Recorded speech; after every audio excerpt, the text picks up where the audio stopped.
ஆண்டவரும் இரட்சகருமாய் இருக்கிற இயேசு கிறிஸ்துவின் நாமத்தினாலே இந்த மாதத்தின் முதல் நாளில் ஜீவனுள்ள தேவனுடைய முகத்திற்கு முன்பதாக வந்திருக்கிற உங்கள் ஒவ்வொருவரையும் வாழ்த்துகிறோம், வரவேற்கிறோம். ஹல்லேலூயா. பக்கத்தில் இருக்கிறவங்களுக்கு கையை கொடுத்து சொல்லுங்க, ஹாப்பி அக்டோபர். ஏன் ஹாப்பி நியூ இயர் மட்டும் தான் சொல்லுவீங்களா? நீங்கள் வாழ்த்தினதின்படியே இந்த அக்டோபர் மாதம் சந்தோஷத்தின் மாதமாக மாறட்டும். ஆமென். உலகம் தருகிற சந்தோஷம் அல்ல, நாம் உண்டாக்குகிற ஒரு சந்தோஷம் அல்ல, பரலோகம் தருகிற ஒரு மெய் சந்தோஷத்தினால் இந்த அக்டோபர் மாதத்தில் உங்களையும் நம் ஒவ்வொருவரையும் கர்த்தர் நிரப்புவாராக. ஹல்லேலூயா. இந்த வாக்குத்தத்த ஆராதனையிலே கர்த்தர் நம்மோடு இடைபடுவார். யாத்திராகமத்தின் புஸ்தகம் 34வது அதிகாரம் 24வது வசனம் எல்லாரும் சேர்ந்து வாசிக்க போகிறோம். நான் புறஜாதிகளை உங்கள் முன்னின்று துரத்தி விட்டு உங்கள் எல்லைகளை விஸ்தாரமாக்குவேன். வருஷத்தில் 3 தரம் உங்கள் தேவனாகிய கர்த்தருடைய சந்நிதிக்கு முன்பாக காணப்பட போயிருக்கும் போது ஒருவரும் உங்கள் தேசத்தை இச்சிப்பதில்லை. மறுபடி வாசிப்போம். நான் புறஜாதிகளை உங்கள் முன்னின்று துரத்தி விட்டு உங்கள் எல்லைகளை விஸ்தாரமாக்குவேன். வருஷத்தில் 3 தரம் உங்கள் தேவனாகிய கர்த்தருடைய சந்நிதிக்கு முன்பாக காணப்பட போயிருக்கும் போது ஒருவரும் உங்கள் தேசத்தை இச்சிப்பது இல்லை. ஆமென். இன்னைக்கு இந்த அக்டோபர் மாதத்தில் பரிசுத்த ஆவியானவர் நம் ஒவ்வொருவரோடும் இடைபடுகிற ஒரு அற்புதமான வார்த்தை, உங்கள் எல்லைகளை விஸ்தாரமாக்குவேன். ஆமென் சொல்லுங்க. உங்கள் எல்லைகளை விஸ்தாரமாக்குவேன். நம்மிடம் உள்ள எல்லாவற்றினுடைய எல்லைகளும் பெருக போகிறது இந்த மாதத்தில். ஆமென். இந்த மாதத்தில் மாத்திரமல்ல, இந்த மாதம் துவங்கி கர்த்தரை உறுதியாக பிடித்து கொண்டிருக்கிற உங்களுடைய வாழ்க்கையில நிச்சயமாகவே எல்லைகள் விஸ்தாரமாகும். அல்லேலூயா. நம்மிடம் இருக்கிற எல்லாவற்றினுடைய எல்லைகளும் பெருகணும். எல்லைகள் என்றால் நம்முடைய அளவுகோல் என்ன செய்யணும்? நாளுக்கு நாள் பெருகணும். பரிசுத்தத்தின் எல்லை கர்த்தர் பெருக்கணும். ஜெப ஆவியின் எல்லையை நமக்குள் என்ன செய்யணும்? ஆண்டவர் பெருக பண்ணணும். ஆவிக்குரிய குணாதிசயங்களின் எல்லையை கர்த்தர் பெருக பண்ணணும். ஊழியத்தின் எல்லையை கர்த்தர் என்ன செய்யணும்? பெருக பண்ணணும். நம் இருதயத்தில் காணப்படுகிற சமாதானத்தின் எல்லையை கர்த்தர் என்ன செய்யணும்? பெருக பண்ணணும். சரீர சுகத்தின் எல்லை பெருகணும். பொருளாதாரத்தின் எல்லை என்ன செய்யணும்? பெருகணும். பக்கத்தில் இருக்கணும், பார்த்து சொல்லுங்க, எல்லை பெருக போகுது. சொல்லுங்க, எல்லை பெருக போகுது. ஹல்லேலூயா. நம்முடைய எல்லையை பெருக்குகிற கர்த்தர் அவர் தான் வாக்கு கொடுத்திருக்கிறார். நான் உங்கள் எல்லைகளை விஸ்தாரமாக்குவேன். ஆமென். நம்முடைய எல்லைகள் பெரிதாக வேண்டும் என்ற மனநிலை ரொம்ப ஆரோக்கியமான ஒரு மனநிலை. அது சிலர் சொல்லுவாங்க, இருக்கிறத விட்டுட்டு பறக்கிறதற்கு ஆசைப்படக்கூடாது. ஆனால் வேதாகமம் அநேக இடங்களில் பறக்கிறதற்கு மாத்திரமல்ல, பாஞ்சு போகிற அளவுக்கு நமக்கு ஆசை என்ன செய்யுது? தூண்டுது. இந்த உலகத்தில் வர்றது ஆசை என்னங்க? ஆசை தேவன் சொல்லுகிறத பார்த்து ஐயோ இது கற்பனை கூட பண்ண முடியலையே, அந்த அளவுக்கு ஆண்டவர் இருக்கிறத விட்டுட்டு பறக்கிறதுக்கு நம்மளை என்ன செய்கிறாரு? கூட்டுட்டு போகிறார். யாராவது கேட்டால் சொல்லுங்க, நான் ஆசைப்படலை, என் தேவன் என்னை குறித்து ஆசைப்படுகிறார். நான் இருக்கிற இடத்திலேயே இருக்கக்கூடாது, நான் என்ன செய்ய வேண்டும்? பறக்கணும். ஆமென். நம்முடைய எல்லைகள் விஸ்தாரமாக வேண்டும் என்ற மனநிலை ரொம்ப ஆரோக்கியமான மனநிலை. நான் மட்டும் நல்லா இருக்கணும், என் குடும்பம் மாத்திரம் நல்லா இருக்கணும் அப்படிங்கிற எண்ணம் அல்ல. என்னுடைய எல்லைகள் பெருகிருச்சுன்னா அந்த எல்லைக்குள்ள வருகிற அநேகர் ஆசீர்வதிக்கப்படுவார்கள். ஹல்லேலூயா. ஒரு சின்ன கற்பனை, அது நிச்சயம் நடக்கும். இப்போ இமேஜின் பண்ணி பாருங்க, நம்முடைய சபையின் சார்பாக ஒரு முதியோர் இல்லம், ஒரு குழந்தைகள் காப்பகம் அப்படிலாம் இருக்குன்னு வச்சுக்கோங்களேன். எல்லை பெருகுது அப்படின்னா, அதெல்லாம் வந்துருச்சுன்னா அதுக்கு அந்த எல்லைக்குள்ள வருகிற அநேகருக்கு அது ஒரு பெரிய ஆசீர்வாதம். அப்படிதானே? இப்போ ஒரு 500 பேர் தங்குற மாதிரி ஒரு முதியோர் இல்லம் இருக்குன்னா, இந்த சுற்று வட்டாரத்தில் வேதனைக்குள்ள கஷ்டத்திற்குள்ள பிள்ளைகளால் கைவிடப்பட்டவர்கள் அங்கே வந்து தங்குறாங்கன்னா அது எவ்வளவு பெரிய ஒரு ஆசீர்வாதம். ஆமென்.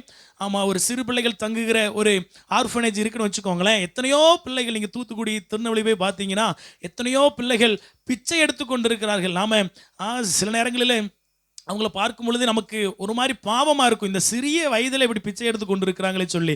அவர்கள்லாம் அந்த எல்லைக்குள்ளே வந்தாங்கன்னா நிச்சயமாக ஆசீர்வதிக்கப்படுவார்கள். ஆமென். அப்போ எல்லைகள் பெரிதாக, ஒரு எக்ஸாம்பிள் சொன்னேன் நான், இப்படி நம்ம ஊழியத்தை வைத்து ஒரு எக்ஸாம்பிள் சொன்னேன். அதே மாதிரி உங்கள் லைஃபோட நீங்கள் ஒப்பிட்டு பாருங்கள். உங்களுடைய எல்லைகள் பெரிதாச்சுன்னா, இப்போ யாருக்குமே தெரியாமல் கஷ்டப்படுகிறவர்களுக்கு நீங்கள் ஒரு 100 ரூபா கொடுத்து உதவி செய்கிறீங்க. இப்போ உங்களுடைய வருமானத்தின் எல்லை பெரிதாகிறது. அப்போ என்னாகும்? எல்லைகள் விஸ்தாரமாயிருச்சுன்னா 100 ரூபா கொடுத்து உதவுற நீங்கள் 1000 ரூபாய் என்ன செய்வீங்க? கொடுப்பீங்க. ஆமென். தேவனுடைய ராஜ்யத்திற்காக, கர்த்தருடைய ஊழியத்திற்காக நீங்கள் 1000 ரூபாய் கொடுக்குறீங்க.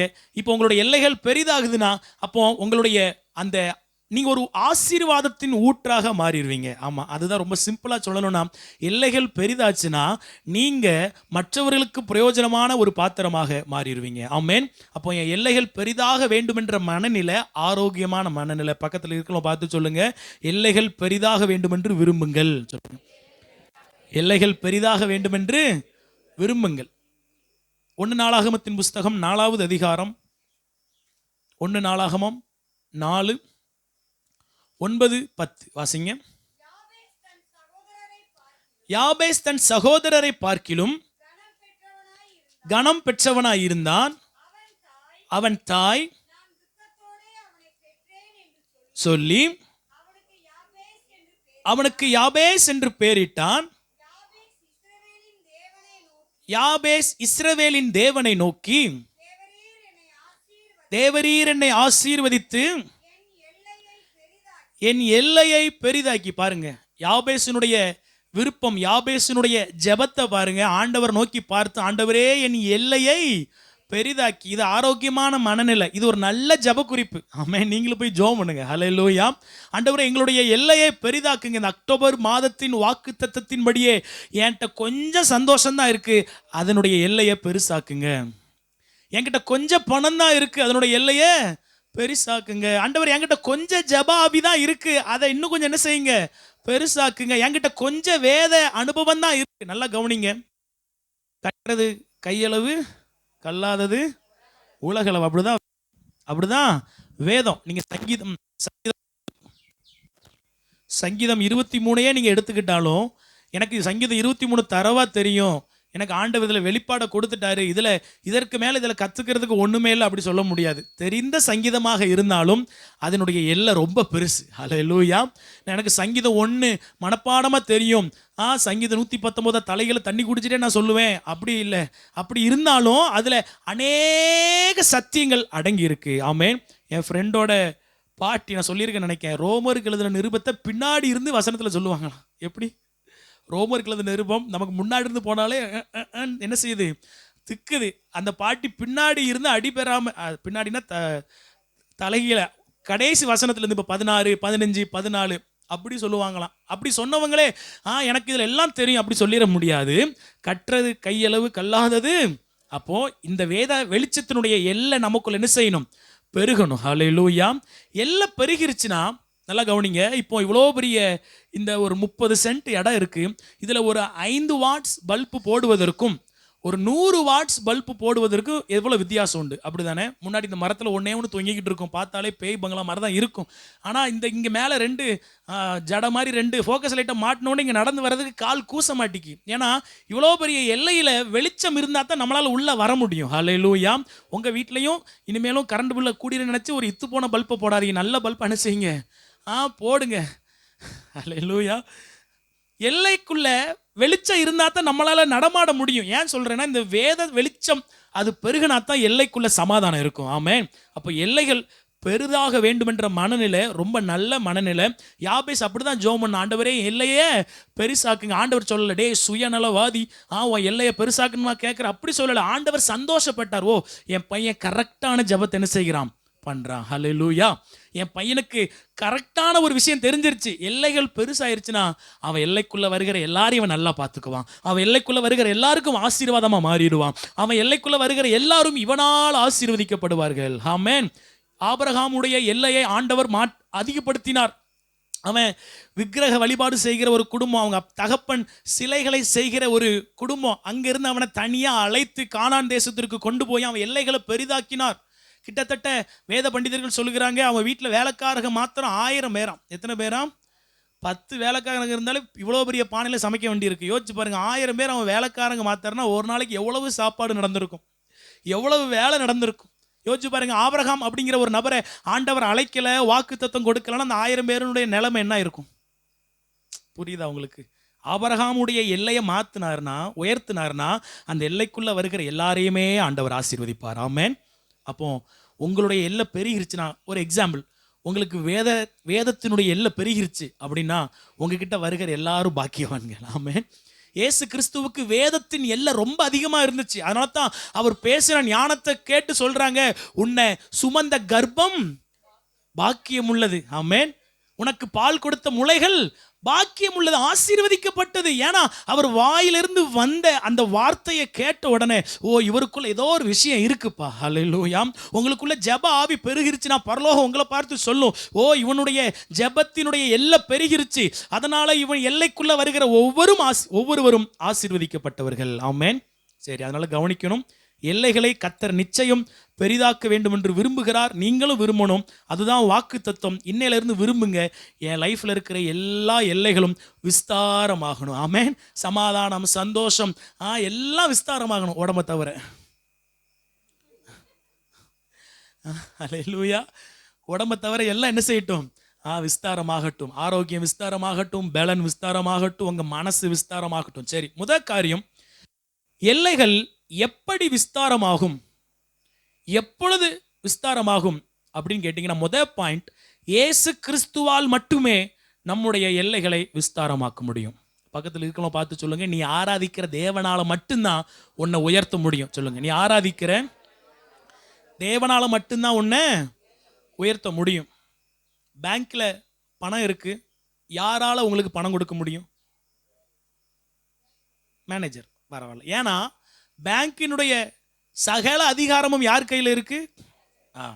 ஹோட்டலுக்கு போறீங்க, யாரால உங்களுக்கு சாப்பாடு கொடுக்க முடியும்? சமையல் செய்கிறவங்களா? அவர் உள்ள தோசையை போட்டுட்டு இருப்பார் தம்பி. அதாவது மெயினாக இங்கே நிற்கிறவங்க ஒன்று ஓனரு, இல்லைனா இந்த இடத்துக்கு அதிகாரி, பார்சலுக்கு சப்பாத்திக்கு அதிகாரி. நம்ம போய் நேராக ஒரு எடுத்து 2 சப்பாத்தி மடித்து வச்சோன்னா நம்ம அண்ணன் என்ன செஞ்சிருவார்? கோபப்பட்டுருவார். அந்த இடத்துக்கு யார் அதிகாரியோ அவரால் மட்டும்தான் உங்களுக்கு தேவையானதை கொடுக்க முடியும். இயேசு கிறிஸ்து தான் சகல பூமிக்கும் சர்வ லோகத்திற்கும் அதிகாரி. ஆமென். நீங்கள் இயேசு விடுவிக்கிறார் போனீங்கன்னா அங்கே ஒரு கொட்டளத்தில் பெருசாக போட்டிருப்பாங்க, இயேசுவே சர்வ லோகத்தின் ஆண்டவர், அதிபதியா. பார்த்த மாதிரியே சொல்லிடுவாங்க, பார்க்காட்டினாலும். சர்வலோகத்தின் ஆண்டவர் சொல்லி ஒரு பெரிய ஆர்ச்சில் எப்படி எழுதியிருப்பாங்க? கொட்டளத்தில் இயேசுவே சர்வலோகத்தின் ஆண்டவர். ஒரு வசனம் வாசிப்போம், சங்கீதம் 24:1. பூமியும் அதன் நிறைவும் உலகமும் அதிலுள்ள குடிகளும் கர்த்தருடையது. யாருடையது? நம்முடைய கர்த்தருடையது. அவருக்கு கீழே தான் இந்த முழு உலகமும் இருக்கிறது. இந்த முழு உலகமும் நம்முடைய ஆண்டவருக்கு கீழே தான் இருக்குது. அதில் தான் எல்லைகள் வருகிறது, சமாதானம் வருகிறது, சந்தோஷம் வருகிறது. நம்முடைய ஆண்டவருக்கு கீழே தான் எல்லாமே இருக்குது. அதை நீங்கள் மனசில் வச்சுக்கோங்க. நம்முடைய ஆண்டவர் அவர் ஒரு ஓட்டாண்டி நினச்சிடாதீங்க. அவருக்கு யாரோ ஒரு ஆள் கொடுக்கணும் அப்படின்னு நினச்சிடாதீங்க. பரலோகத்தில் அவர் கிழிஞ்ச பனியனை போட்டு காத்து வீசிட்டு இருக்கிறார் நினச்சிடாதீங்க. அவர் சர்வலோகத்தையும் ஆளுகிறவர். ஹல்லேலூயா. அவருடைய சிங்காசனத்திற்கு முன்பதாக ராஜாக்கள் மண்டியிட்டார்கள். எவ்வளோ பெரிய ராஜ்யங்கள்லாம் படுத்துருச்சு அவருக்கு முன்பதாக. பாபிலோன் ராஜ், அதை நீங்கள் எப்போ போய் நீங்கள் யூடியூப்பில் பார்த்தாலும் பாருங்கள். பாபிலோன், அந்த ஏன்ஷியன்ட் பாபிலோன் எப்படி இருந்துச்சுன்னு பாருங்கள். பண்டைய காலத்து பாபிலோன் அப்படின்னு சொல்லி நீங்கள் யூடியூப்பில் போட்டிங்கன்னா அங்கே கற்பனை காட்சிகள் நிறைய வரும். கோட்டை சுவரே இருக்குது, அவ்வளவு அழகாக அந்த பெயிண்ட்டு, அதில் இருக்கிற சித்திரங்கள் அவ்வளவு பியூட்டிஃபுல்லாக இருக்கும். அவ்வளவு பெரிய ராஜ்யங்கள் நம்ம ஏசப்பா ராஜ்யத்திற்கு முன்பதாக மண்டியிட்டது. ஆமென். ரோம சாம்ராஜ்யத்தை பற்றி போய் படித்து பாருங்க. அவங்க நாட்களில் நடந்த கொடுமைகள், அவங்க செஞ்ச காரியங்கள், எப்பா இரும்பு கரம், அவங்க பேரே இரும்பு ஆட்சின்னு தான் சொல்லுவாங்க. அப்படி கொடுமையாக இருந்தவர்கள் அவர்களும் தேவனுக்கு முன்பதாக மண்டியிட்டார்கள். ஹல்லேலூயா. அதனால தான் சொல்லுவேன், அரசாங்கத்தில் என்ன மாற்றம் வந்தாலும் பயப்படக்கூடாது. நாம் இந்த அரசாங்கத்தை சார்ந்தவர்கள் அல்ல, இயேசு கிறிஸ்துவின் அந்த அரசாங்கத்தை சார்ந்தவர்கள். ஆமென். பக்கத்தில் இருக்கலாம் பார்த்து சொல்லுங்க, உன் மனநிலை மாறட்டும் அப்படி சொல்லுங்க, உன் மனநிலை மாறட்டும். ஆமென். இந்த அரசாங்கத்தை சார்ந்தவர்கள் நாம் கிடையாது, இயேசு கிறிஸ்து என்ற அரசாங்கத்தை சார்ந்தவர்கள். 1 நாளாகமம் 4:10 வாசிங்க. நம்ம வாசித்த அதே வசனம். 1 நாளாகமம். யாபேஸ் பாகாலை நோக்கி, அப்படியா போட்டிருக்கு?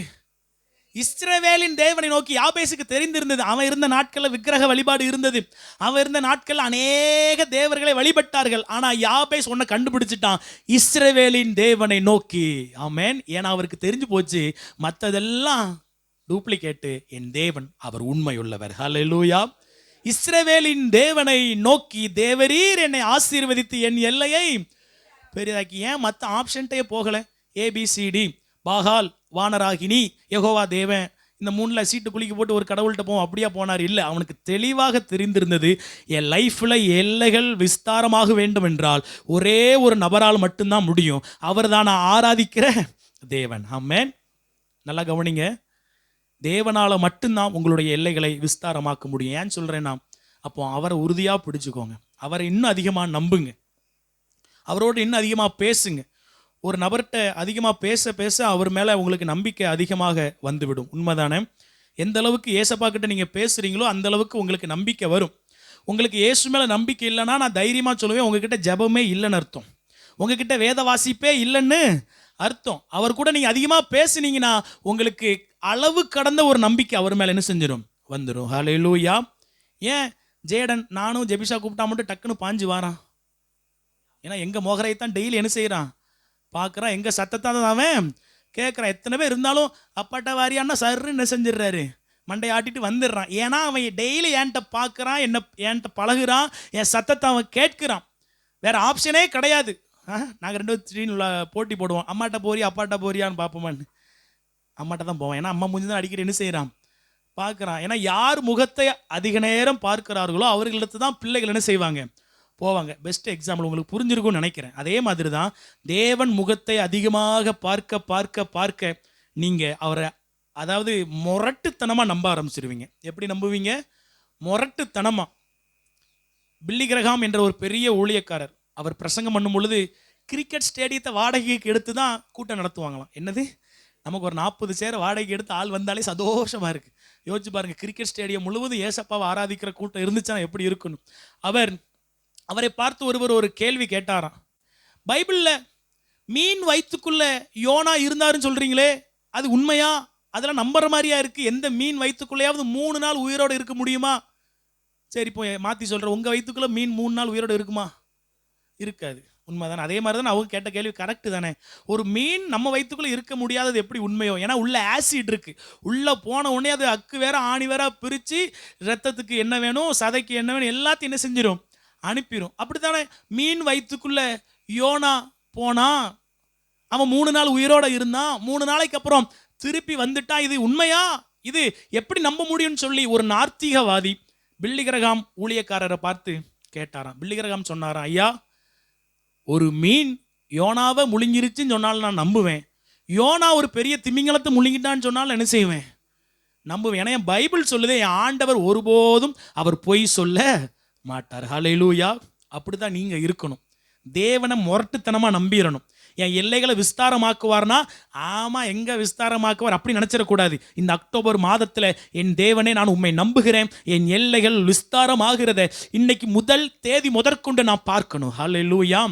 எந்தெந்த எல்லைகள் என்பது உங்களுக்கும் தேவனுக்குரியது. நீங்கள் அதை என்னன்னாலும் போட்டுக்கலாம். ஆண்டவரே, என் ஜெப எல்லை பெருசாகட்டும், சமாதானத்தின் எல்லை பெருசாகட்டும், என் குடும்ப சமாதானம் பெருசாகட்டும், ஊழிய எல்லை பெருசாகட்டும், எதனாலும் நீங்கள் போட்டுக்கோங்க. ஆனால் எல்லைகள் நிச்சயமாக பெரிதாகும். ஆமென். காரியம் மனசில் வைத்துக் கொள்ளுங்க, நம்முடைய தேவன் மாத்திரமே எல்லைகளை பெரிதாக்குகிறவர். 2வது காரியம், முதல் காரியம் தேவன் எல்லைகளை பெரிதாக்குகிறவர். 2வது, நம்முடைய மனதில் இருந்து தான் ஃபஸ்ட்டு எல்லைகள் பெரிதாக துவங்கணும். ஆமென். ஃபஸ்ட்டு எங்கே மாற்றம் வரணும் தெரியுமா? மனசில். எங்கே மாற்றம் வரணும்? மனசில். மனதளவில் ஒரு மாற்றம் வராமல் வெளிப்புறத்தில் ஒரு மாற்றம் வரவே முடியாது. நம்முடைய மனது மாறாமல் வாழ்க்கை மாறவே மாறாது. பக்கத்தில் இருக்கிறவங்கள பார்த்து சொல்லுங்க, உன் மனசு மாறாமல் வாழ்க்கை மாறாது. ஹல்லேலூயா. மனசுங்கிறது அழுக்கான துணி மாதிரி, நாத்தெடுக்கிற துணி மாதிரி. வெளிப்புறம் இங்கிறது அப்படிங்கிறது சென்ட்டு மாதிரி. சென்ட்டு புசுக்கு புசுக்குன்னு அடிக்கும் பொழுது வாசம் வரும். ஆனால் கொஞ்ச நேரத்தில் அழுக்கு துணியுடைய நாத்தம் சென்ட்டினுடைய வாசத்தை என்ன செஞ்சிடும்? டாமினேட் பண்ணிடும், மிஞ்சிடும். மனசு மாறாமல் வெளிப்புறத்தில் வாழ்க்கை மாறவே மாறாது. ஹல்லேலூயா. நல்லா கவனிக்கணும். நம்முடைய மனது தான் ரொம்ப முக்கியம். மனுஷனுடைய உள்ளத்தின் நினைவுகள் எப்படி இருக்கிறதோ, இருதயம் எப்படி இருக்கிறதோ அப்படிதான் அவன் லைஃப் இருக்குன்னு வேதவசனம் சொல்லுது. உன் இருதயம் மாறலனா, ஏன்னா கர்த்தருடைய வசனம் தெளிவாக சொல்லுது, இருதயம் எல்லாவற்றை பார்க்கிலும் கேடுள்ளதும் மகா திருக்குள்ளதுமா இருக்கான். ரட்சிக்கப்படாதவர்களுடைய இருதயம் அப்படிதான். ஆனால் தேவனுக்குள்ளே வந்துட்டோன்னா நம்முடைய மனசு கொஞ்சம் கொஞ்சமாக இந்த இருதயம் என்ன செய்யணும்? மாறணும். ஆமென். நீங்கள் சில காரியங்கள் பார்த்துருப்பீங்க. பழைய அரு பழைய பழைய அருவாவை என்ன செய்வாங்கன்னா அதை அப்படி புதுசாக்குவதற்கு நீங்கள் ஒருவேளை யூடியூப்பில் பார்த்துருக்கலாம், ரெஸ்டோரேஷன் வீடியோ அப்படின்னு சொல்லுவாங்க. ஒரு துரு பிடிச்ச ஒரு துப்பாக்கியோ துரு பிடிச்ச ஒரு கத்தியோ எடுத்துகிட்டு வந்து புதுசாக்குவதற்கு அதை கொஞ்ச நேரம் ஒரு ஆசிட்ல என்ன செய்வாங்க, ஊற போடுவாங்க. கொஞ்சம் துரு வந்துடும். அப்புறம் ஒரு இரும்பு பிரஷ் எடுத்து கரகரன்னு என்ன பண்ணுவாங்க, தேய்ப்பாங்க. அப்புறம் இன்னும் கொஞ்சம் பாலிஷ் வந்துடும். அப்புறம் அது மேலே பாலிஷுக்குன்னு சொல்லி ஒரு பேஸ்ட் உண்டு, அதை போட்டு கரகரன்னு என்ன பண்ணுவாங்க, தேய்ப்பாங்க. இப்படி சில ப்ராசஸ்க்குள்ளே போயிட்டு வந்த உடனே அந்த துரு பிடிச்ச அந்த கத்தி புது கத்தி என்ன செஞ்சிடும், மாறிடும். அதே போல தான் நம்முடைய மனசு. நாம் ரட்சிக்கப்படுவதற்கு முன்பதாக எல்லோருடைய மனசும் துருப்பிடித்து தான் இருந்தது. மனதின் எல்லைகள் விஸ்தாரமாகாமல் தான் இருந்தது. நாம் எல்லாரும் ரொம்ப குறுகின மனதுடையவர்களாக இருந்தோம். ஆனால் ரட்சிக்கப்பட்டதற்கு அப்புறம் கொஞ்சம் கொஞ்சமாக கர்த்தர் நம்முடைய துருப்பிடித்த மனதை அவர் சரிப்படுத்தி கொண்டே இருக்கிறார். ஹல்லேலூயா. உள்ளே இருந்து தான் வெளியே மாற்றம் வரும். முதலாவது நம்முடைய மனதின் எல்லை மாறணும். பக்கத்தில் இருக்கவங்க பார்த்து சொல்லுங்க, உன் மனசு மாறணும். அப்படி சொல்லுங்க, உன் மனசு மாறணும். ஆமென். மனம் மாற்றம் உண்டானா வாழ்வின் மாற்றம் நிச்சயம். அதை தடுக்கவே முடியாது. அசுத்த எண்ணங்கள் மாறணும், தரித்திர எண்ணங்கள் மாறணும், பயத்தின் எண்ணங்கள் மாறணும், அவிசுவாச எண்ணங்கள் மாறணும், குறை சொல்லும் எண்ணங்கள் மாறணும். இப்படிப்பட்ட அநேக எண்ணங்கள் மாறாம வாழ்க்கை விஸ்தாரமாகவே முடியாது. தேவன் அவர் சர்வ வல்லமையுள்ளவர். அவரால் மாற்ற முடியாத காரியம் ஒண்ணுமே இல்லை. ஆனா என் லைஃப் இன்னும் விஸ்தாரமாகாமல் இருப்பதற்கு காரணம் யார் தெரியுமா? என் மனசு தான். தேவனால் கூடாத காரியம் ஒன்றுமில்லை. அவர் செய்வதை தடுப்பவன் யார்? பக்கத்தில் இருக்கணும் பார்த்து சொல்லுங்க, நீதான். அவர் செய்வதை தடுக்கிறது யார் தெரியுமா? நீங்களும் நானும் தான். உண்மை என்ன தெரியுமாங்க, எனக்கு இந்த சத்தியத்தை நான் கற்றுக்கொள்ளும் பொழுது ரொம்ப ஆச்சரியமா இருந்தது. தேவனால் கூடாத காரியம் ஒண்ணுமே இல்லை. ஆனா என் மனசு ஒத்துக்கலனா அந்த தேவனாலேயே ஒன்றும் செய்ய முடியாது. தெரியுமா? இயேசு இந்த பூமியில வாழ்ந்த நாட்கள்ல அவர் பிறந்த ஊருக்கு போனாராம். இயேசுவால செய்ய முடியாத அற்புதமா? சூமின கை புஜுக்கு என்ன செஞ்சிருச்சு, வந்துருச்சு. அழுகி போன உடல்கள்லாம், நாற்றம் எடுத்து குஷ்டரோகம் பிடித்த உடல்கள்லாம் அப்படி புது உடலா மாறிடுச்சு. அன்னை தெரசா அவங்க குஷ்டரோகிகள் மத்தியில ஊழியம் செஞ்சவங்க. அவங்க அந்த வேலை செய்து கொண்டிருந்த அவங்க இடத்துல, அந்த இடத்துக்குள்ள நமக்கு பழைய கிரிக்கெட்டர் கபில்தேவ் இருக்காரு பார்த்தீங்களா, அவர் போனாராம்.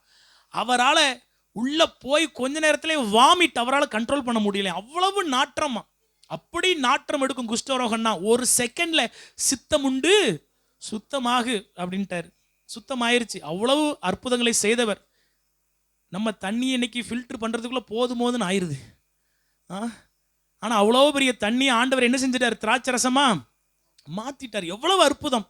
நம்மளால தரையிலே ஒழுங்கா நடக்க முடியல. 10 தடவை கீழே உளுந்து எந்திரிச்சு புதையல் எடுக்கிறோம். ஆண்டவர் கடல்ல அசால்ட் என்ன செய்யறாரு, நடக்கிறாரு. அவ்வளவு அற்புதம் செய்தவர். தாம் பிறந்த ஊருக்கு போகும்பொழுது அவரால் அற்புதம் செய்ய முடியலையா? ஏன்னா அங்க இருக்கிறவே நம்மால் வந்துட்டாயா. இவன் நம்ம கூட விளாண்டவன் தானே,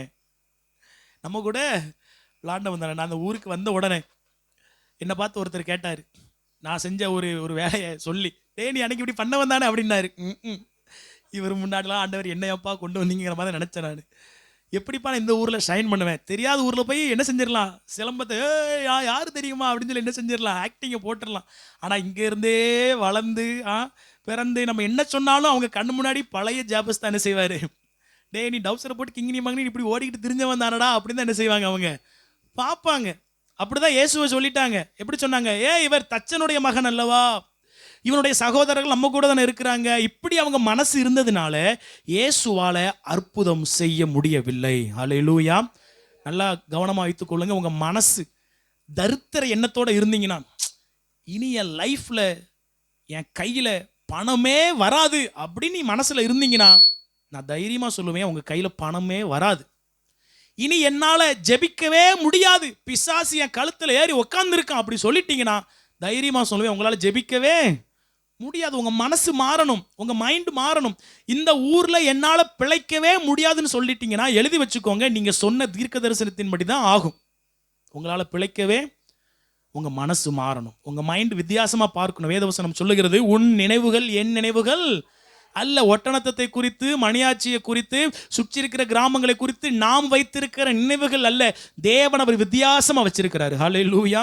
உங்க சொந்தக்காரங்களை குறித்து, உங்கள் லைஃப்பை குறித்து, உங்கள் பிள்ளைகளை குறித்து நீங்கள் வைத்திருக்கிற அந்த மனசு தான் எல்லையை கெடுக்குது. இன்னைக்கு ஆண்டவர்கிட்ட ஜெபம் பண்ணி அதை களைந்து போட போகிறோம். ஆண்டவரே, என் எல்லை விஸ்தாரமாகாமல் இருப்பதற்கு நீங்கள் காரணம் அல்ல, மற்றவர்கள் காரணம் அல்ல. நல்லா கவனிங்க. சிலர் ஆண்டவரை குறை சொல்லிக்கிட்டு இருப்பாங்க, சிலர் கெட்டு போனதுக்கு மற்றவங்களை குறை சொல்லுவாங்க. நான் சொல்லுவேன், உங்கள் மனசு ஸ்ட்ராங்காக இருந்தால் ஒருத்தர் உங்களை அசைக்க முடியாது. ஹல்லேலூயா.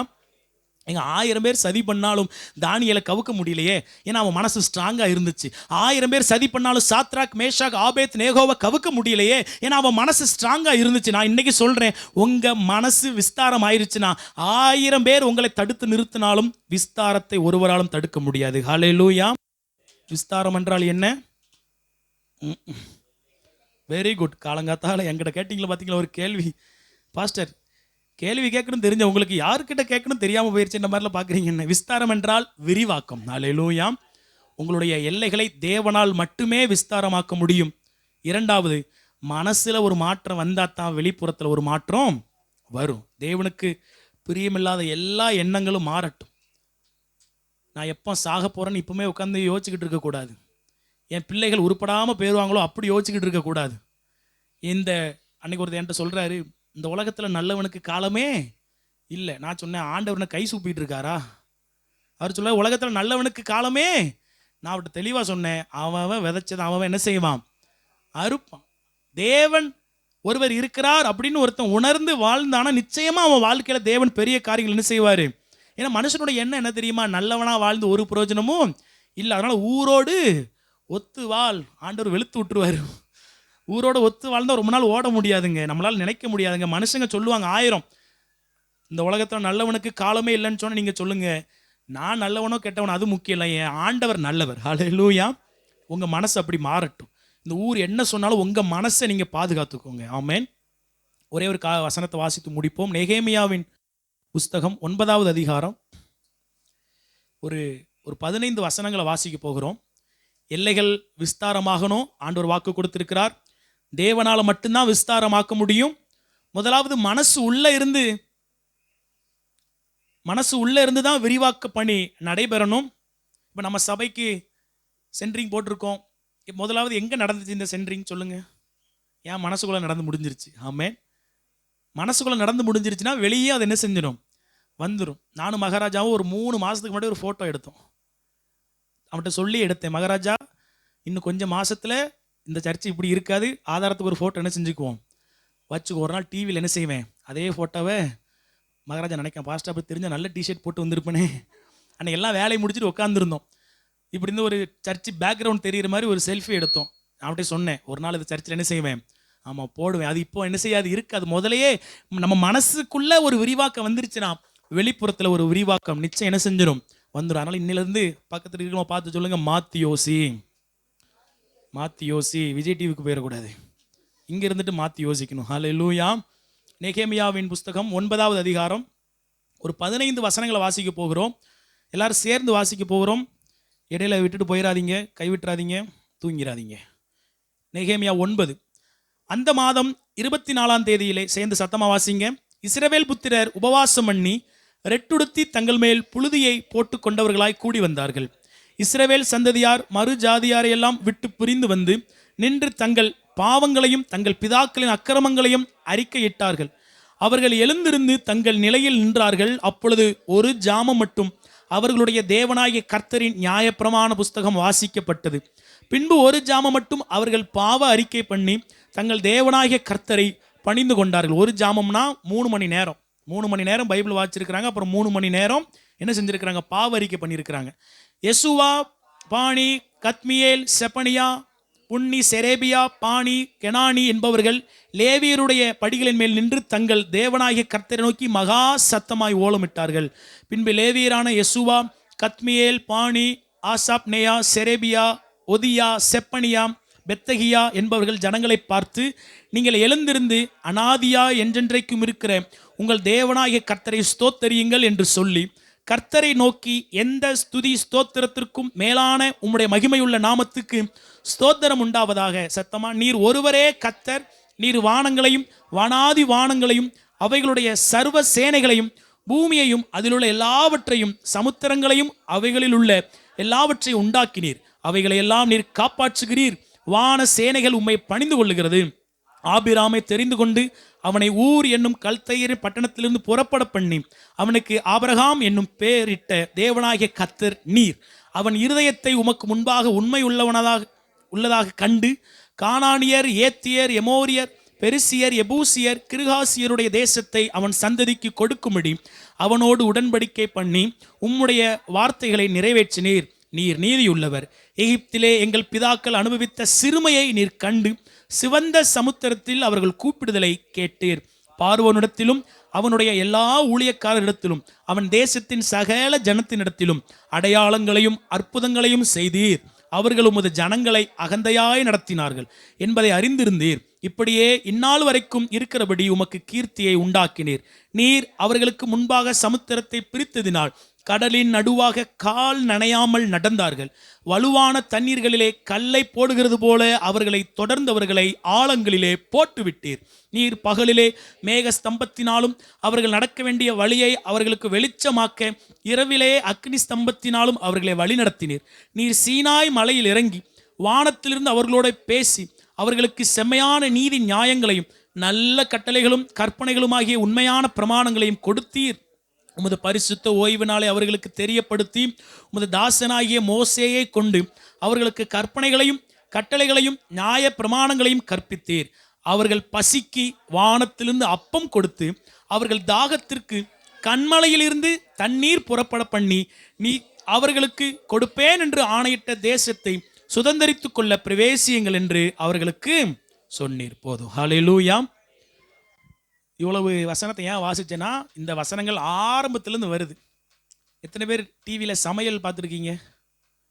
ஆமாம், சமையல் பண்ணும்பொழுது ஒவ்வொன்றா சொல்லுவாங்க. ஃபஸ்ட்டு கடுகு போடணுங்க, அப்புறம் அது போடணுங்க அப்படி சொல்லுவாங்க. எல்லாம் போட்டுட்டு கடைசி என்னெல்லாம் போட்டோங்கிறத ஒரு லிஸ்ட் என்ன செய்வாங்க. ஆமாம், அப்படி சேர்ந்து பார்க்கும்போது ஞாபகம் இருந்த மாதிரி இருக்கும். கடைசி வரும்பொழுது இதுதாங்க உப்புமா அப்படின்னு சொல்லி காட்டும் பொழுது ஐயோ என்னெல்லாம் போட்டாங்கன்னு தெரியலே அப்படிங்கிற மாதிரி முழிப்பீங்க. அதற்கு தான் டிவியில் சின்ன வயசில் பார்த்தது ஞாபகம் உண்டு. கடைசியில் சேர்க்கப்பட்ட பொருட்கள் அப்படின்னு சொல்லி ஒரு ஸ்லைடு வரும். அதில் எல்லாமே என்ன போட்டிருப்பாங்க, எண்ணெய் 1/4 கரண்டி, அப்புறம் கடுகு. ஏன் அப்படி கடைசி வருதுன்னா, அவ்வளவு நேரம் நடந்ததெல்லாம் ஒரு சுருக்கமான உங்களுக்கு ஞாபகம் வந்துடும். அந்த ஆரம்பத்துலேருந்து ஏன் வாசித்தோன்னா, இதற்கு முன்பதாக நடந்த ஒவ்வொரு சம்பவங்களையும் ரொம்ப அழகாக இதில் சம்மரி, அதாவது கடைசியாக சேர்த்து சொல்கிறாங்க. அதில் 15வது வசனம், அவர்கள் பசிக்கு வானத்திலிருந்து அப்பம் கொடுத்து அவர்கள் தாகத்துக்கு கண்மலையிலிருந்து தண்ணீர் புறப்பட பண்ணி. போதும். எல்லைகள் விஸ்தாரமாக வேண்டும் என்று விரும்புறீங்க. தேவன் தான் என் எல்லையை விஸ்தாரமாக்க முடியும் என்று நம்புறீங்க. மனசுல இருந்து தான் விஸ்தாரம் வர வேண்டும் என்று சொல்லி அக்டோபர் மாதம் 1ஆம் தேதி பாஸ்ட் சொல்லிட்டாரு. எப்படி மனசுல இருந்து விஸ்தாரம் வரும், என் மனசு எப்படி மாறும் அப்படின்னு கேட்டீங்கன்னா, முதல் காரியம் வானத்திலிருந்து அப்பம் கொடுத்து, 2வது காரியம் தாகத்திற்கு கண்மலையில இருந்து தண்ணீர். வேத வசனமே ஜீவ அப்பம். ஹல்லேலூயா. உங்க மனசு மாறணும்னா, எத்தனை பேர் அதை உணர்ந்து இருக்கிறீங்க? பைபிள் படிக்கும்போது ஏதோ ஒரு உலகத்துக்கு போயிட்டு வந்த மாதிரி இருந்துச்சு பாஸ்டர். பைபிளை மூடிட்டு திருப்பி சமயக்கட்டுக்கு போன உடனே வேற உலகத்துக்கு என்ன செஞ்சுட்டேன், போயிட்டேன். உண்மையிலேயே அதுதான் ஆவிக்குரிய உலகம். வேத வசனம் எந்த அளவுக்கு உங்க மனசுல இருக்கோ அந்த அளவுக்கு விஸ்தாரம் நடக்கும். அக்டோபர் மாசத்துல ஆண்டவர் ஒரு பெரிய மேஜிக் பண்ணுவார் நினைக்காதீங்க. அவர் எல்லா மேஜிக்கையும் பண்ணி முடிச்சிட்டாரு. எல்லாத்தையும் அங்கங்க ஒழுங்குபடுத்தி வச்சுட்டாரு. இதுதான் ஜீவ அப்பம் மகனே, இதை நீ சாப்பிட்டால் நிச்சயம் விஸ்தாரம் உண்டாகும் என்று சொல்லிவிட்டார். ஹல்லேலூயா. வானத்திலிருந்து அப்பம் கொடுத்தார். எகிப்திலிருந்து இஸ்ரவேல் ஜனங்கள் நடையாய் போய் கொண்டிருக்கிறாங்க. வனாந்தரத்துல வானத்திலிருந்து அப்பம் கொடுத்தாராம். நீங்க போய் வீட்டில் யாத்ராகமம் 16வது அதிகாரத்தை படிச்சு பாருங்க. மன்னா, அதுதான் வானத்திலிருந்து ஆண்டவர் கொடுத்த அப்பம். அது எப்படிப்பட்டதுங்கிறத வீட்டில் போய் படிச்சு பாருங்க. சரிங்களா? டெய்லி விடிய காலமே வெளியே போய் பார்ப்பாங்க. இன்னைக்கு காலைல வந்து 4 மணிக்கு வந்து பார்க்கேன், ஈசல் என்ற அப்பங்கள் தான் நிறைய இருந்துச்சு. ஒரே ஈசல். ஒரு லைட்டை போட முடியல. இருட்டுக்குள்ளேயே இதெல்லாம் என்ன செஞ்சேன், செட் பண்ணேன். நைட்டும் நம்ம என்ன பண்ண முடியாது, செட் பண்ண முடியாது. காலையில் வந்து பார்த்தா ஒரே ஈசல். வந்து பார்த்தோன்னே முதுன்னு இருந்துச்சு. இஸ்ரவேல் ஜனங்களுடைய நாட்கள் அப்படிதான். வெளியே போய் பார்த்தா குட்டி குட்டியா அது எப்படி போட்டிருக்காங்க, ஒரு மல்லி எப்படி இருக்கும், உருண்டையா. காலையில் போய் பார்த்தா அப்படி மண்ணு ஃபுல்லாக எப்படி இருக்கும், உருண்டையா இருக்கும். அதை எடுத்து அவங்க அதை அவிச்சு என்ன செய்வாங்க, சாப்பிடுவாங்க. என்ன அற்புதம் தெரியுமா? விடிய காலமே மட்டும்தான் அது வரும். பகலில் வேற எப்பவும் என்ன செய்யாது, வராது. விடிய காலமே அவங்க வீட்டுக்கு மல்லி உருண்டையாக இருக்குங்க, உருண்டையாக இருக்கும் சரிங்களா. ஆமாம், கொத்தமல்லி மாதிரி உருண்டையாக இருக்கும். டேஸ்ட் எப்படி இருக்கும் தெரியுமா? தேனிட்ட பணியாரம் போல் அது எப்படி இருக்கும், அவ்வளவு டேஸ்ட்டாக இருக்கும். வானத்திலேருந்து விழும். நடந்த சம்பவம். அதை அவிச்சு சாப்பிடுவாங்க காலையில். இப்போ உங்கள் வீட்டில் 5 பேர் இருக்காங்கன்னா எத்தனை இட்லி செலவாகுங்க சொல்லுங்கள்? 35 இட்லியா? 35 ரூபாவா? சரி, 5 பேர் இருக்கீங்கன்னா குறைஞ்ச ஆளுக்கு ஒரு 5 இட்லி வச்சிங்கன்னா 25 இட்லி சரிங்களா. அதே மாதிரி தான் ஆண்டவர் சொல்லுவார், காலையில் மண்ணா வானத்திலிருந்து விழுந்திருக்கு, உன் வீட்டுக்கு தேவையான மண்ணாவே எடுத்து வைத்துக்கொள். ஆண்டவர் சொல்லிட்டாரு, அடுத்த நாளைக்கு அடுத்த நாள் விழும். இன்னைக்கு ஆர்வ கோளாறுல எக்ஸ்ட்ரா 1 கிலோ அள்ளி வச்சிடக்கூடாது. பாருங்க, ஏன் இதை சொல்றேன்னா, அப்பம் என்பது வேத வசனம். அன்னைக்குரிய வசனம் அன்னைக்கு தான் உங்களுக்கு கிடைக்கும். ஹல்லேலூயா. நேற்று வச்சதை வச்சு இன்னைக்கு ஓட்ட முடியாதுங்க. எத்தனையோ பேர் எடுத்து வச்சாங்க ஆர்வ கோளாறுல. ஒருவேளை நாளைக்கு மண்ணா வானத்திலேருந்து விழாமல் போயிருச்சுன்னா சாப்பாட்டுக்கு என்ன பண்ணுவோன்னு சொல்லி ஆண்டவர் சொல்லியிருந்தார், உன் வீட்டுக்கு இப்போ 25 இட்லி. இப்போ உங்கள் நம்ம எக்ஸாம்பிள் சொல்லணும்னா வானத்திலேருந்து இட்லி விழுதுங்க. ஆண்டவர் சொல்லிட்டார், ஆளுக்கு 5 இட்லியா 25 இட்லி என்ன செஞ்சுக்கோ, எடுத்துக்கோ. 3 பேர்னா 15 இட்லி. கூட 2 எடுத்தேன்னா இன்னைக்கு என்ன செஞ்சிடும், கெட்டு போயிடும். நாளைக்கு தேவையான இட்லி நாளைக்கு விழும்.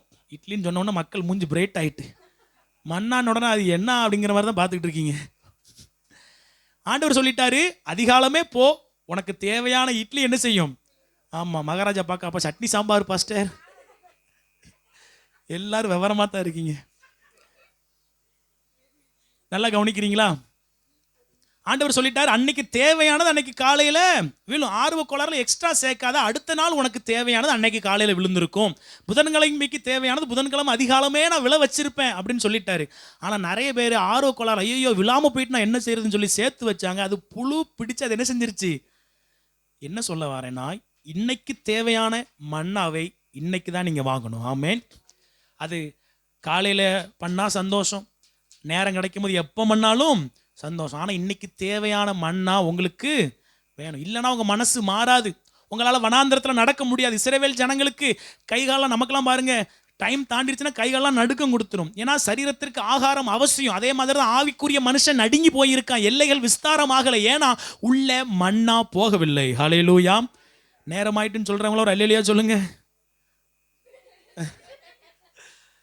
நல்லா கவனிங்க. முதலாவது மன்னா, வானத்திலிருந்து வந்த அப்பம், அதுதான் கர்த்தருடைய வார்த்தை. பைபிளை எடுத்து படிக்கணும் நீங்கள். ஏன்னா இன்னைக்கு பிரச்சனையை சமாளிக்க, இன்னைக்கு உங்கள் பசியை தீர்க்கக்கூடிய அந்த வல்லமை இந்த அப்பத்தில் தான் இருக்குது. ஆமென். தொடர்ந்து படிங்க, அல்லது ஆண்டவர் உங்களுக்கு சொல்கிற பகுதியை படிங்க. ஆனால் தயவு செஞ்சு பைபிள் எப்படியாவது என்ன செஞ்சுருங்க, படிச்சிருங்க. ரெண்டாவது, கண்மலையில் இருந்து வந்த தண்ணீர். தண்ணீர் எதற்கு அடையாளமாக இருக்குன்னா, பரிசுத்த ஆவியானவரோடு இருக்கிற ஒரு ஐக்கியம். ஹல்லேலூயா. அப்போ மட்டும் சாப்பிட்டா தொண்டையில் சிக்கிக்கும். பக்கத்தில் இருக்கணும் பார்த்து சொல்லுங்க, தண்ணி அப்பப்போ குடி, தண்ணி அப்பப்போ குடி. ஆவியானவரோட உறவாடணும், அந்நிய பாஷையில் பேசணும், ஆண்டவரோடு இடைப்படணும். இந்த ரெண்டும் இல்லைன்னா எல்லைகள் விஸ்தாரமாகாது. ஏன்னா மனசு இந்த ரெண்டு இல்லாமல் மாறவே மாறாது. கர்த்தருடைய வசனம் இல்லாமல் மனசு மாறாது. தாவீது சொல்லுகிறார், நான் மாத்திரம் உம்முடைய வேத மாத்திரம் என்னுடைய மனமகிழ்ச்சியாக இல்லாதிருந்தால் நான் துக்கத்தில் என்ன செஞ்சிருப்பேன், அழிந்து போயிருப்பேன், அமிழ்ந்து போயிருப்பேன், காணாமல் போயிருப்பேன். ஏன்னா உங்கள் வசனம் வந்ததுனால என் மைண்டு மாறிடுச்சு. என் மைண்டு மாறின உடனே என் துக்கத்தின் நடுவில் என் எல்லைகள் விஸ்தாரமாகிவிட்டது. ஆமென்.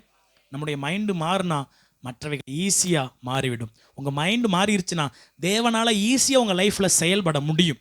மைண்டு மாறலைனா பிசாசு ஈஸியாக உங்கள் லைஃப்பில் என்ன செஞ்சிருவான், செயல்பட்டுருவா. ஹல்லேலூயா. அதனால் நெகேமியா 9:15 படி, வானத்திலிருந்து வருகிற அப்பத்தினால், தேவ வார்த்தையினால் உங்கள் மைண்டை ஃபில் பண்ணுங்க. ஜீவ தண்ணீராகிய ஆவியானவரால் உங்கள் மைண்டை ஃபில் பண்ணுங்க. ஆமேன். ஒரே ஒரு வாக்கியம் வாசிப்போம். வெளிப்படுத்தின விசேஷம் 22வது அதிகாரம் 1, 2, 3 வசனங்கள். மன்னாக்கு 16வது அதிகாரம் படிங்க. யாத்திராகம வீட்டில் போய் இந்த ஜீவ தண்ணீருக்கு இந்த வெளிப்படுத்தின 22, 1, 2, 3 வீட்டில் போய் படிங்க. வாசிப்போம். பின்பு பளிங்கை போல் தெளிவான நதி, தேவனும் சிங்காசனத்தில் இருந்து காண்பித்தான். நகரத்தின் வீதியின் மத்தியிலும் இரு கரையிலும் தரும். ஜீவ விருட்சம் இருந்தது, அது மாதந்தோறும் தன் கனியை கொடுக்கும்.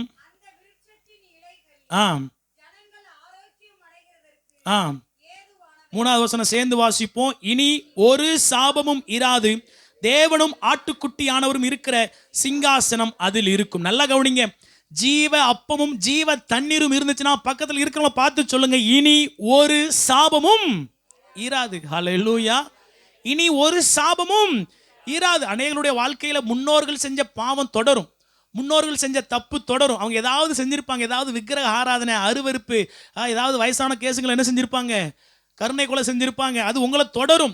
என்னென்னமோ பாவங்கள் தொடரும். ஒருவேளை அவங்க யாரையாவது வஞ்சித்து இருக்கலாம், பண விஷயத்தில் ஏமாத்தி இருக்கலாம். இப்படி முன்னோர்களுடைய சாபம் தொடராமல் இருக்கணும்னா, உங்கள் எல்லைகள் விஸ்தாரமாகணும்னா ஒன்னே ஒண்ணுதான், ஜீவ அப்பம் ஜீவ தண்ணீர். ஹல்லேலூயா.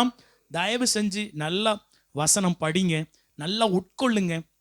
சாப்பாட்டு ஒரு தட்டில் நல்லா கவனிங்க. எல்லாரும் பசியாக இருப்பீங்க தெரியும், சும்மா சொல்லுவோம். அழகான தட்டில் சூப்பராக சிக்கன் 65, பிரியாணி, ஃப்ரைட் ரைஸ் இப்படிலாம் இருக்குது.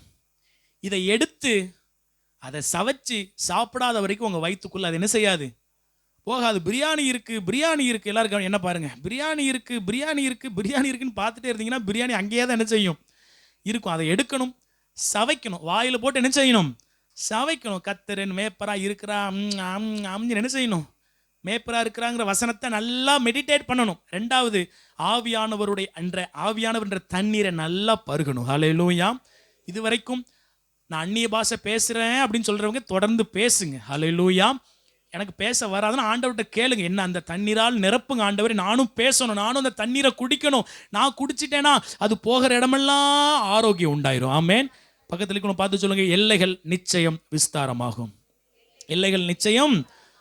3 பாயிண்ட் மாத்திரம் ரிப்பீட் பண்ணுவோமா? எல்லைகள் யாரால் விஸ்தாரமாக்கப்படும்? தேவனால மட்டும்தான். ஹல்லேலூயா. எப்படி? முதல் பாயிண்ட் என்னது? அதாவது எல்லைகள் விஸ்தாரமாகிறது வாக்குத்தத்தம். முதல் பாயிண்ட் தேவனால மட்டும்தான் விஸ்தாரமாகும். இரண்டாவது காரியம், மனசு தான் என்ன செய்யணும், மாறணும். மனசு மாற என்ன செய்யணும்? ஜீவ அப்பம் தண்ணீர். ஆமென். ஏதோ ஹிந்தி கிளாஸ் எடுத்த மாதிரி பார்த்துட்டு இருக்கீங்க. கர்த்தாவே இவர்களை மன்னியும். பரவாயில்ல, நீங்கள் அப்படி இருந்தாலும் உங்கள் இருதயத்துக்குள்ளே இருக்கும். சில பேர் வெக்கப்பட்டுட்டு சொல்லாமல் இருக்கிறீங்க. உங்கள் இருதயத்திற்குள்ளே வசனம் போயிருக்கு, நான் விசுவாசிக்கிறேன். தொடர்ந்து இது வீட்டில் போய் ப்ராக்டிஸ் பண்ணுங்கள். தொடர்ந்து ஜீவ அப்பத்தை உட்கொள்ளுங்க, ஜீவ தண்ணீரை பருகுங்க. உங்கள் எல்லைகள் இந்த அக்டோபர் மாதத்தில் நிச்சயமாக விஸ்தாரமாகும். ஹல்லேலூயா. உங்கள் வீடுகளில் போய் சொல்லுங்கள், உங்களுக்கு தெரிஞ்சவங்களுக்கு இந்த வசனத்தை அனுப்புங்க.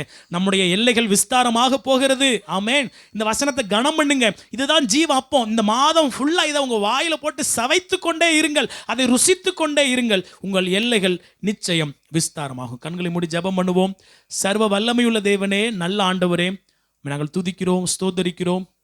ஒருவராய் பெரிய அதிசயங்களை செய்கிறவரே உம்மை நாங்கள் போற்றுகிறோம். இந்த நாளில், மாதத்தின் முதல் நாளில் எங்களுடைய எல்லைகள் விஸ்தாரமாகும் என்று நீங்கள் வாக்கு கொடுத்துருக்கிறீங்க. நன்றி அப்பா. உங்களால் மட்டும்தான் அது முடியும் என்பதை எங்களுக்கு கற்றுக் கொடுத்துருக்கிறீங்க. நன்றி ஆண்டவரே. எங்கள் மனது மாற வேண்டும் என்பதையும், எங்கள் மனதில் இருந்து தான் எங்கள் வாழ்க்கைக்கு ஒரு பெருக்கம், ஒரு விஸ்தாரம், ஒரு விரிவாக்கம் உண்டாகும் என்பதை இன்றைக்கி எங்களுக்கு கற்றுக் கொடுத்தீங்க. உமக்கு நன்றி ஆண்டவரே. எங்களுடைய மனசு மாறுவதற்கு ஜீவ அப்பமும் ஜீவ தண்ணீரும் அவசியம் என்பதை உணர்ந்து கொண்டோம். உம்முடைய வார்த்தையாகி அப்பத்தை நாங்கள் அனுதினமும் சாப்பிடணும். இந்த நாளைக்கு தேவையான மண்ணா இன்னைக்கு தான் கிடைக்கும் ஆண்டவரே. நேற்றைய கிடைத்த வசனத்தை வைத்து, போன மாதத்தின் வாக்கு தத்தத்தை வைத்து இந்த மாதம் எங்களால் போக முடியாது ஆண்டவரே. ஃப்ரெஷ்ஷான வேர்ட் ஆஃப் காடை நாங்கள் பெற்றுக்கொள்ள கர்த்தர்களுக்கு உதவி செய்யுங்க. அது மாத்திரம் இல்லாமல் ஆவியானவரோடு உறவாட உதவி செய்யுங்க. ஜீவ தண்ணீரை நாங்கள் அனுதினமும் பருக எங்களுக்கு உதவி செய்யுங்க. இந்த வார்த்தையை கேட்ட ஒவ்வொருவரையும் இந்த மாதம் முழுவதும் கர்த்தர் ஆசீர்வதிங்க. உம்முடைய வார்த்தையின்படியே எங்களுடைய எல்லைகள் விரிவாக்கப்படட்டும், விஸ்தாரமாகட்டும். இயேசு கிறிஸ்துவின் நாமத்தில் ஜெபம் கேட்ட ஜீவனுள்ள நல்ல பிதாவே, ஆமென். ஆமென். என் ஆத்துமாவே கர்த்தரை ஸ்தோத்தரி, என் முழு உள்ளமே அவருடைய பரிசுத்த நாமத்தை ஸ்தோத்தரி. என் ஆத்துமாவே கர்த்தரை ஸ்தோத்தரி, கர்த்தர் செய்த சகல உபகாரங்களையும் மறவாதே. ஆமென். ஆமென். ஹல்லேலூயா. ஹல்லேலூயா. ஹல்லேலூயா. God bless you. ஒருவருக்கு ஒருவர் வாழ்த்துங்கள். உங்கள் எல்லைகள் விஸ்தாரமாகும். God bless you.